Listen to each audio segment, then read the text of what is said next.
చిన్నపాటి లోటుపాట్లు ఉంటే పెద్ద మనసు చేసుకుని మన్నించవలసిందిగా కోరుతూ మా కృష్ణభారతి గారికి ఈ సందర్భంగా మా పేరెంట్స్ కమిటీ ఎస్ఎంసీ కమిటీ సభ్యుల సమక్షంలో శాలువాతో సత్కారం. థ్యాంక్ యూ అమ్మ, థ్యాంక్ యూ కృష్ణభారతి గారు. మీరు ఇలాగే ఇంకా పెద్ద మనసు చేసుకుని మరి మా పాట. అందరికీ నమస్కారం. నా పేరు భార్గవ్. నేను 7వ తరగతి చదువుతున్నా. ఈరోజు ప్రధానోపాధ్యాయులు వారి రిటైర్మెంట్ ఫంక్షన్ సందర్భంగా వారి గురించి నాకు సవరముగా తెలియజేస్తున్నాను. నా ప్రధానోపాధ్యాయులు వారి చాలా మిత భాష సోకని చక్కని వక్త, బహుభాష పండితులు. తెలుగు, ఇంగ్లీష్, హిందీ, తమిళ భాషలతో చక్కని పాఠాలతో మమ్మల్ని అలరిస్తారు.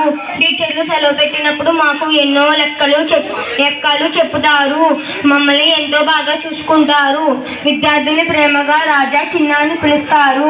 అటువంటి ప్రేమమూర్తులైన ప్రధానోపాధ్యాయులు వారు రిటైర్మెంట్ పదవి విరామం చేస్తున్నందుకు వారిని ఎంతో మిస్ అవుతున్నందుకు మాకు ఎంతో బాధగా ఉంది. అందరికీ ఎంతో బాధగా ఉంది. ఈ అవకాశం కల్పించిన పెద్దలందరికీ నా హృదయపూర్వక నమస్కారం.